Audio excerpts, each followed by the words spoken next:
গত 28 ফেব্রুয়ারি তেহরানত নিজ বাসভবনত যুক্তরাষ্ট্রের ক্ষেপণাস্ত্র হামলাত নিহত হয় ইরানের সর্বোচ্চ নেতা আয়াতুল্লাহ আলী খামেনি, যে কিনা টানা 36 বছর ক্ষমতাত আছে। এখন প্রশ্ন এটি, তার মরদেহ এতদিন কিভাবে সংরক্ষণ করা হইল?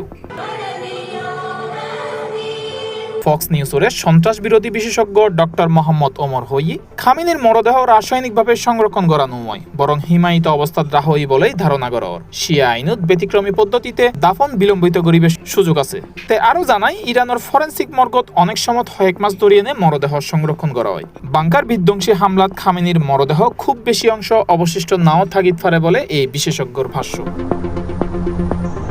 ইন্ডিয়া আগামী শনিবার ও রবিবার তেহরানত জনসাধারণ শ্রদ্ধা নিবেদনের মধ্য দিয়ে এনে আনুষ্ঠানিকতা শুরু হইব। 6 জুলাইয়ের শোভাযাত্রা 1.5-2 কোটি মানুষের অংশগ্রহণ হইতে পারে বলে ধারণা করে স্থানীয় কর্তৃপক্ষ। পরদিন পবিত্র শহর কুমতো আরেকখান শোক শোভাযাত্রা অনুষ্ঠিত হইব।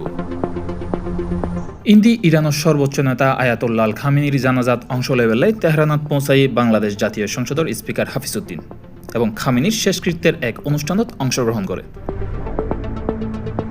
পরবর্তীতে এক বৈঠকতে বাংলাদেশ ও ইরানের শতবর্ষর পুরনো বন্ধুত্ব ও গভীর সাংস্কৃতিক সম্পর্ক এবং পারস্পরিক সহযোগিতার বিষয়েও গুরুত্ব আরে তুলে ধরে। এই সময় ইরানের প্রয়াত নেতার হত্যাকাণ্ডের নিন্দা জানায় গভীর শোক প্রকাশ করে স্পিকার হাফিজউদ্দিন। পাশাপাশি শোকের এই সময়ে ইরান সরকার ও দেশানোর জনগণের প্রতি বাংলাদেশের সংহতির বার্তাও তুলে ধরে।